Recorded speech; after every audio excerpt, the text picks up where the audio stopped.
Conspiracy theories, eh? Wait till you get a load of this.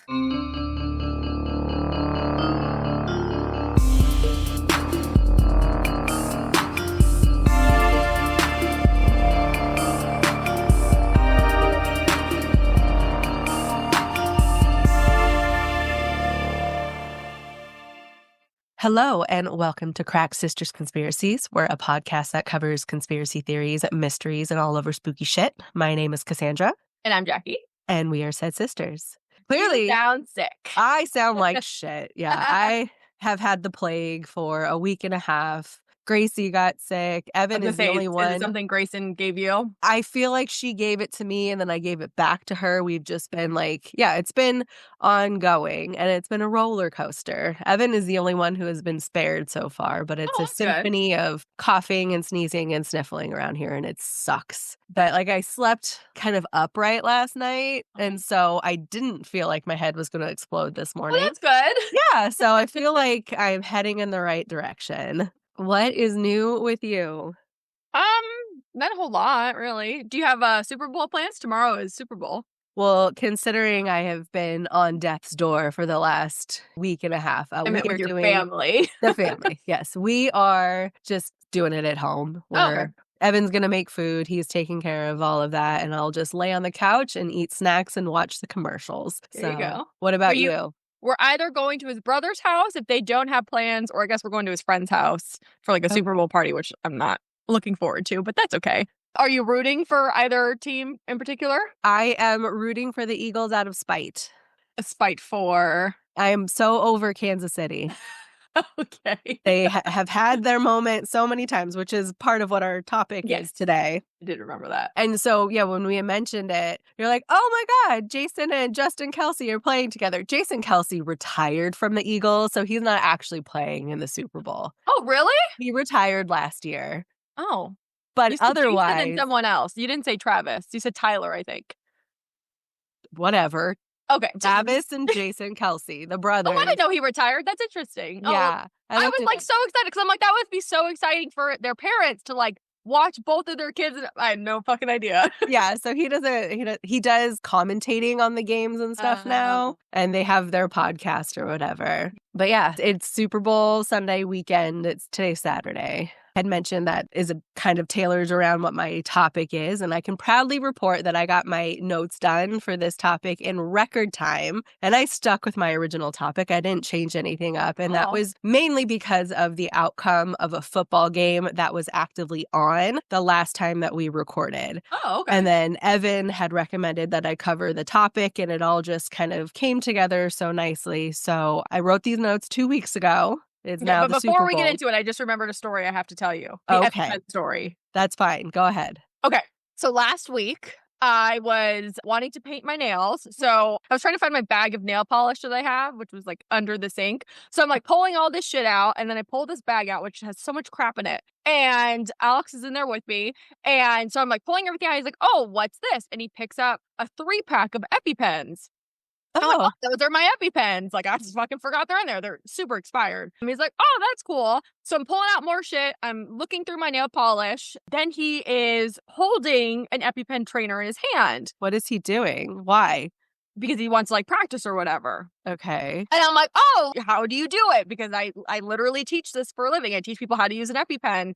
So I'm like, I know I've taught you well. Go through the steps. Like, how you're holding it well. He's holding it with a neutral grip. And I'm like, all this stuff, go through it with me. And then he's like, yep, you do this, you take the cap off and you put it in the leg. I'm like, where in the leg do you put it? And he goes to my inner thigh. I'm like, no, you don't do it there. I go, you do it on the outer thigh because it's just more meat and it's a little bit less uncomfortable. Right. He's like, okay. And I'm like, and how do you do it? He's like, oh, you just like swing it. I'm like, well, don't tell me, show me. So he swings it and then I scream and I'm like, that fucking hurt. And then I like push his hand away and I'm bleeding. I'm like, are you a fucking idiot? I'm like, you just stabbed me with a goddamn real EpiPen. And he's like, you told me to. I go, what? I go, I thought you had a trainer. He goes, where would I have gotten a trainer? I'm like, I was pulling shit out of the bag. I don't know what was in here. I was looking at the nail polish. He goes, oh, I'm like, you took it out of the container. And I told you these were my EpiPens. How much more information do you need to know that these are fucking real? He's like, oh, I didn't know. He's like, you fucking told me to stab you, so I stabbed. Oh my God. Yeah. So I'm like, cool, I'm gonna die now. Thanks so much. But because they're so expired and because It's I not as pulled it out potent. early, I only got like a quarter of a dose. So I was totally fine. But my leg hurt because I've never had to use an EpiPen on myself. Thankfully. No. But your leg is really fucking sore for the rest of, and this was at like 6 p.m. It was sore for the rest of the night. And when I woke up, it felt fine. But I'm like, this motherfucking stabbed me. So now all he does, and all day long, he's like, do you want me to stab you again? Like, keep it up, I'm gonna stab you. And I'm like, shut the Wow. fuck up. Wow. That to me, that's attempted murder right there. You could press charges. Do the trainers look like a real EpiPen with the blue and orange caps Yes. and So that's everything? what we tell people. We say, hey, if you get a trainer, do not keep it anywhere near your real ones because in a real emergency, you might grab a trainer when you need a real one. But the real ones are a little bit bigger and a little thicker. But Alex's hands are so big that when he held it, I could only Oh see my the God. blue cap and the orange tip, which looks identical. So I thought he knew better. I think it was intentional. He says, I just did what you told me to do. I thought you said it was a trainer. I thought it was a trainer. I Oh don't my know. God. I got fucking stabbed by an EpiPen. Wow. Okay, that was worth the little side quest story there. Now you can talk about your topic. Now that we've concluded that your husband very likely may be trying to kill you, back to the topic at hand. Again, these notes were done 2 weeks ago. It is now Super Bowl weekend, but the final games that took place to determine who would be playing in the Super Bowl had just taken place when I wrote my notes. And so it's the AFC championships. And the two teams that are competing are going to be the Philadelphia Eagles and, less surprisingly, the Kansas City Chiefs. Yeah. And the reason I say that the Chiefs being in the Super Bowl is not surprising at all directly relates to what we're going to be exploring today. And that's the NFL and the Chiefs are in cahoots. Okay. So I need to state up front that this is not an attack on Travis Kelce or Taylor Swift. So for those of you, for the love of all things holy, please don't come after me. I give zero fucks about them. I got caught up in the craze last year, though, because, you know, the Chiefs were at the Super Bowl last year and Taylor Swift was like, it was very exciting. And I more regularly watched the games, as did everyone else, because there was so much surrounding the couple being in the Super Bowl. Taylor was at the Super Bowl. No one cared about Travis at that point. That's true. The exposure has been a little oversaturated since then, so I just don't care anymore. That was so last season. But anyway, I'm happy for them. You do you.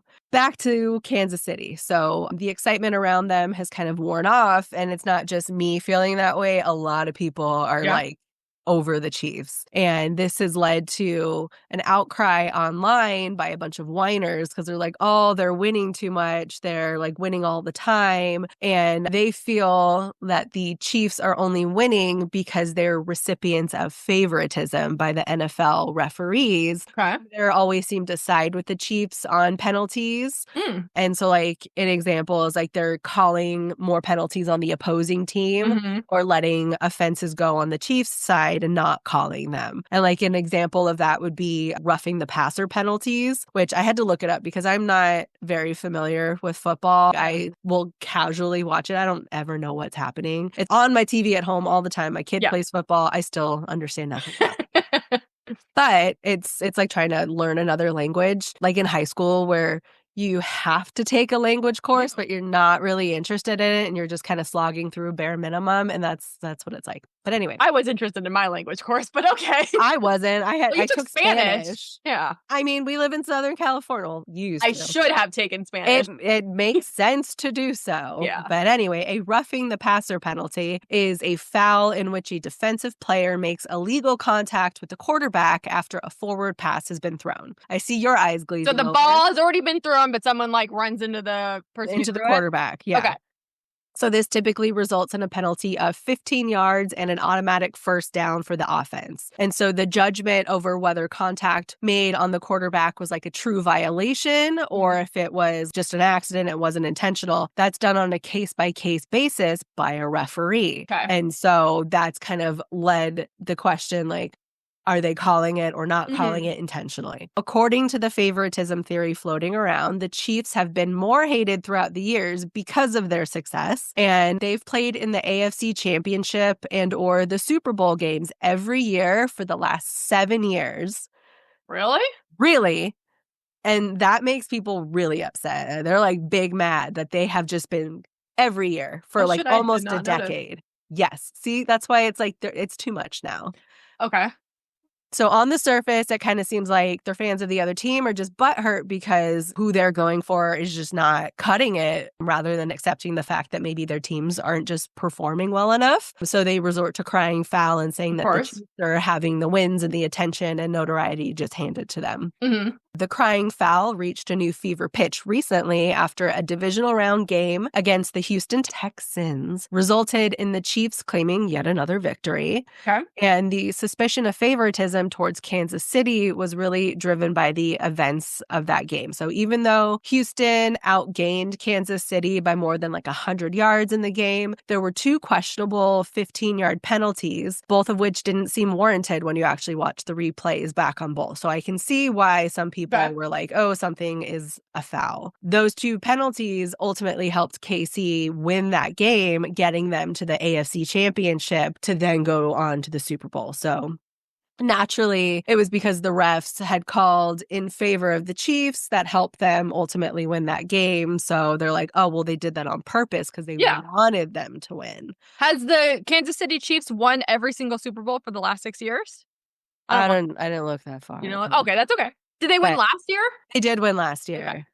They did. And everyone thought that Travis Kelce was going to propose if he won and blah, blah, blah. And that didn't happen. Well, they had been dating for like 3 months or something. I know. It was like no time at all. But that was also around the same time that everyone was speculating that it's like a contracted relationship. So per the terms of the contract, this is the next step. But anywho, when you look at the historical performance data of the Chiefs, there are some interesting things that do come to light. So since 2021, the Chiefs have played 11 playoff games, and throughout those games, they've managed to commit fewer penalties than all of their other opponents, which, I mean, maybe they are just really that good and they run a really tight ship. But it's also the longest streak by any team in the last 30 years. Okay. So that seems a little suspicious. A little bit. But yeah, it's like, does this mean that the refs are letting more go and not calling them out on things? Or are they just super disciplined? That's one of the big questions. And it does seem a little questionable.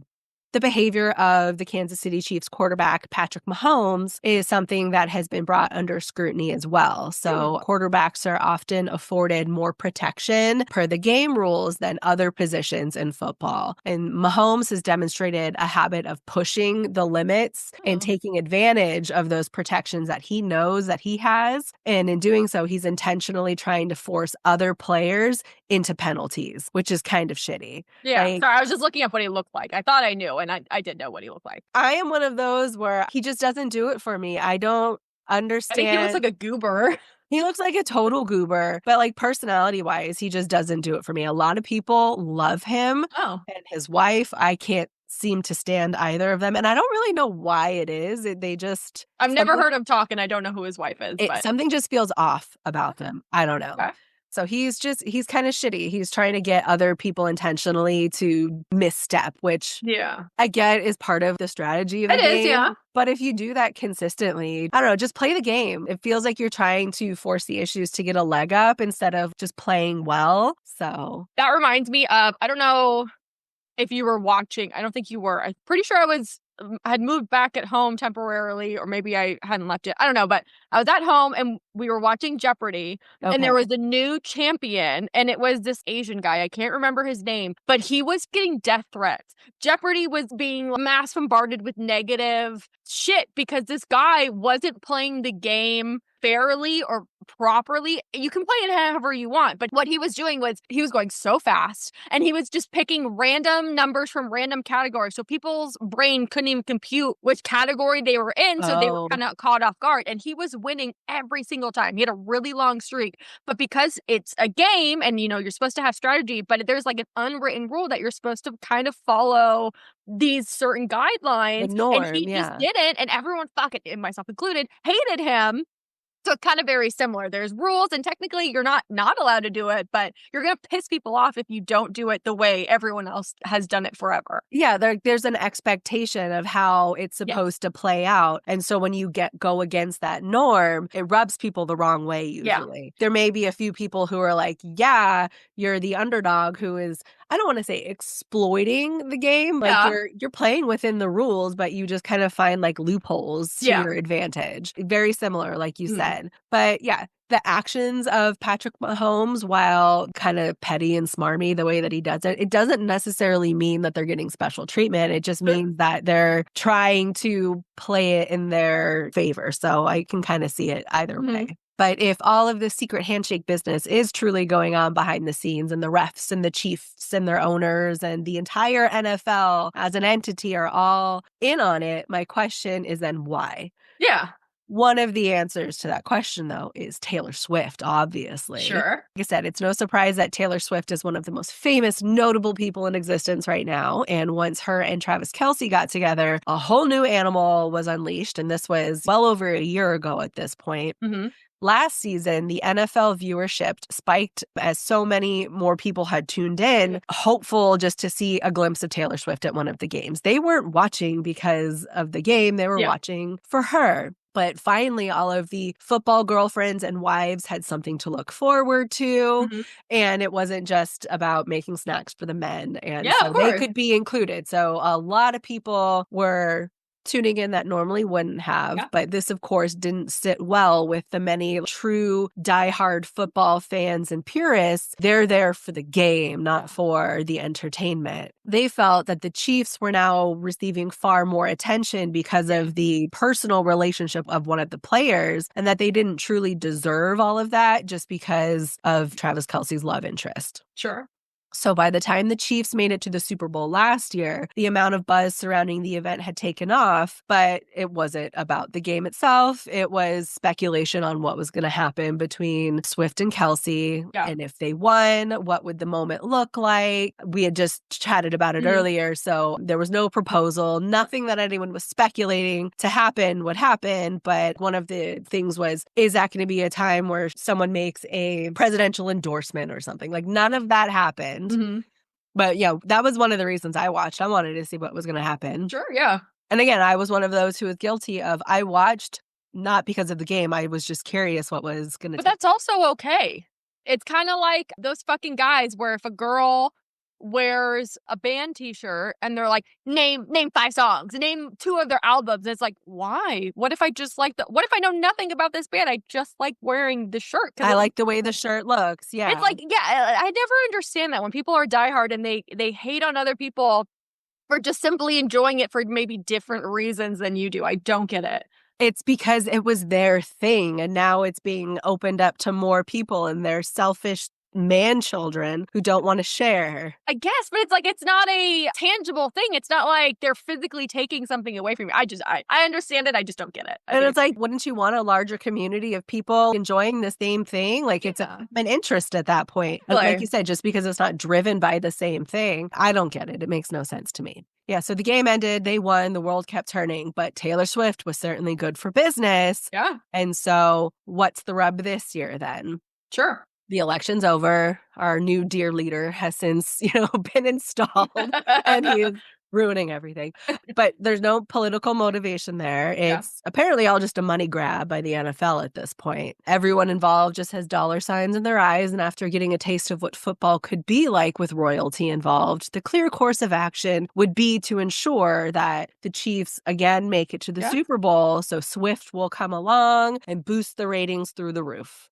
I heard that the amount for commercial space this year was like 3 times as high as it normally is, or some exorbitant amount higher than it has been in the past. Yeah, I mean, it's always been super expensive, but it is by and large the most expensive airtime ever. And over the last couple of years, probably more like the last decade or so, the quality of Super Bowl commercials have been what it was in times past. They used to be so good. Early 2000s Super Bowl commercials, like the fucking Doritos commercials and Pepsi commercials, top tier. Yeah. Always the Budweiser one with the Clydesdales. The Clydesdale that makes you cry.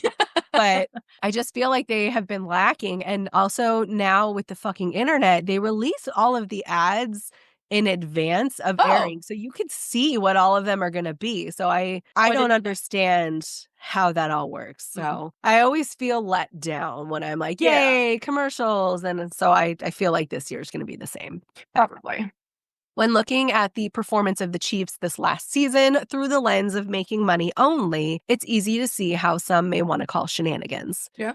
Their performance has been all right, but not stellar. Okay. So when playing the games, while they may have come out the victors, they weren't necessarily the winners, if that makes sense. Okay, yeah. So they just simply weren't the losers. Factors like mental errors made by the competing players, lack of discipline in the other teams, and also poor coaching have resulted in marginal windows of opportunity for the Chiefs to take advantage and claim a win. Okay. So they didn't so much work for it as they lucked into a lot of those wins. They are banking on the arguably more talented rivals making a mistake and then capitalizing on it. So they can be playing like shit the entire time, but then one small window of opportunity opens up and then they take advantage of it, which I mean, I guess is kind of a skill. That's sports, baby. But it's like they weren't playing well. It was just, oh, here's this opportunity. They squeak by a couple of points or something. Yeah. There have been some instances that took place that may suggest something else was possibly going on, though. So no theory can be adopted and perpetuated without some supporting evidence.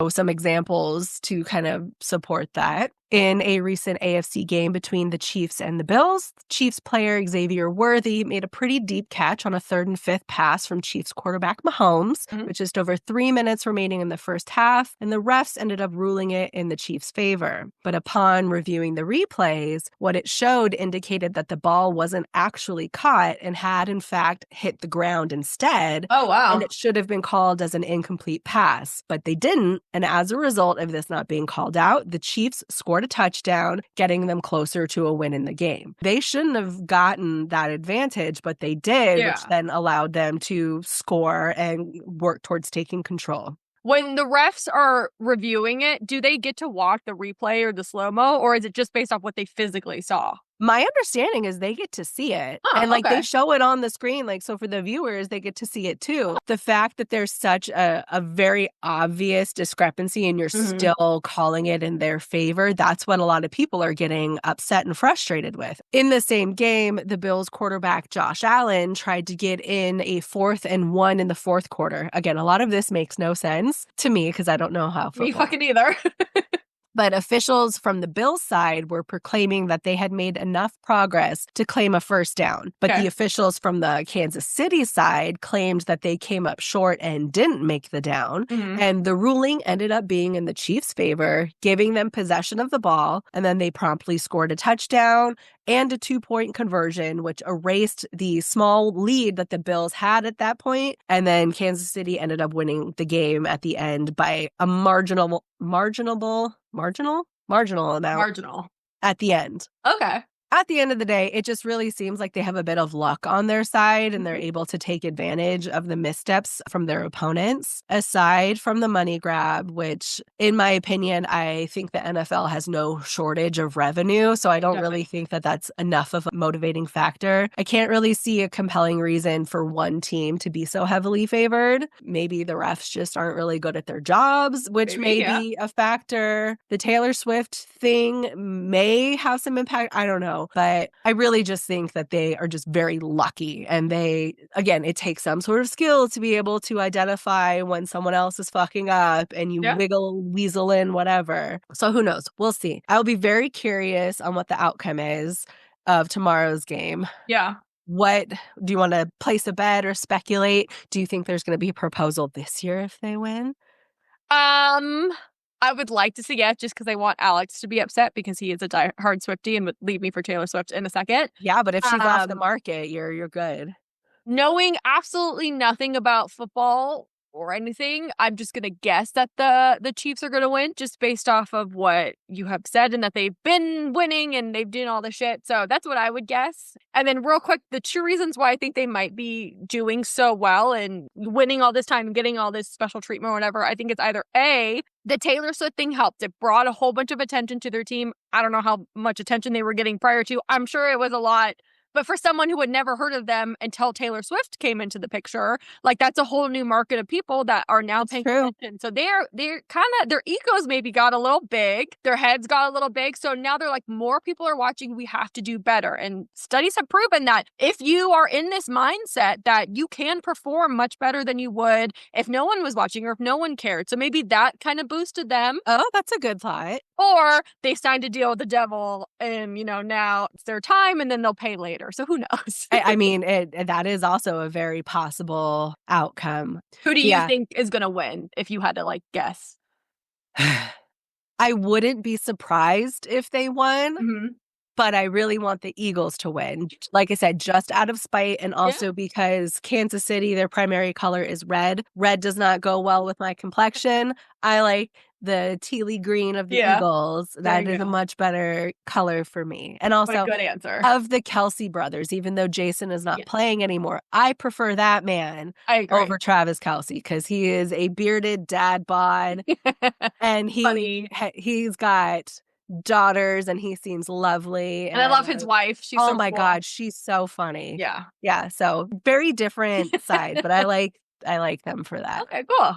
But so do you have an idea for what your next topic's going to be? I do, but I have to start my notes on it because I don't know how successful it's going to be. So I'm not going to say what it is. Either it will end up working out and I'll tell you, or I'm going to switch it and you'll never know. So I will let you guys know on the next episode. Okay, so TBD. But in the meantime, we're always in need of new inspiration for topics. So you can reach out to us on our various social media platforms. We're on all of them except for TikTok because that has died. You can also, you okay? Sorry, I just blinded myself. Instagram's probably the best way to get a hold of us. You can send us a good old-fashioned email at crackssistersconspiracies@gmail.com. And nothing has changed in our outro for the last probably 2 years. So just... Oh, no, real quick. February's book club, in case anyone... Oh, yeah. I posted about it, but this month's book is The Last Days of Jack Sparks by Jason Arnott.